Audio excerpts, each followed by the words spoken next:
So last week I learned something new, that is to use more skills, in this case for Cloud Code, but also for any other AI. And I've started thinking about it on how to implement it more in my workflow. And I think I have found a way that works for me. So normally I would just have like a single chat, I would give the instructions, and I would only keep chatting about that subject in that chat. For example, when creating thumbnails, or when creating titles, or when creating YouTube video IDs. Those are three different chats, and all these three chats are just focused on that specific task. It's a decent way to work, but I know now there is a better way. So what works for me is whenever I have this chat that is specialized on one specific task, I just dump everything, like all my knowledge, all my preferences into that single chat, and I say, create a skill for this. What it does, it creates a systemized way of executing that specific task.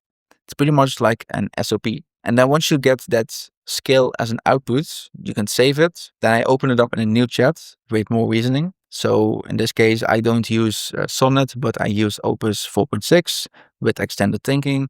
And what I do then is I start testing it with only the inputs. So I don't give the instructions, I just use the skill as it is. And then based on that, I will get the outputs. And I will just do a few quick iteration loops to get the skill up to speed and pretty reliable as fast as possible. And after a few iterations, when I think, all right, this is good enough, I save the skill both in the Cloud Code desktop app, but I also download it so I can use it in other versions, for example, in my terminal. And then I'm going to use it for things that are actually, you could say, production ready. So things that I will actually use and not just use for testing. So if you have watched my last couple of videos on YouTube, the video IDs, the titles, and the thumbnails were all created using the skills. They might not be perfect, but right now I at least have a systemized way of creating those.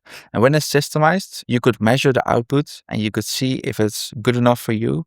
And if it's constantly not good enough, you could optimize it. Or even if it's good enough, you could keep on optimizing it. So that's why I switched my workflow to not just work with prompts and instructions, but turning everything into a skill, having like a few quick iteration loops, and then just start using it for actual business things, for actual creating of value. So that's something interesting I learned that improved and changed my workflow a lot. So I also want to give a big shout out to Andy and to Daniel for helping with this thought and helping with practical advice on how to work more with skills. So thank you very much. If you're already working with skills, let me know in the comments. I'm definitely interested in knowing more about it. And I would say thank you for watching, and I see you in the next one.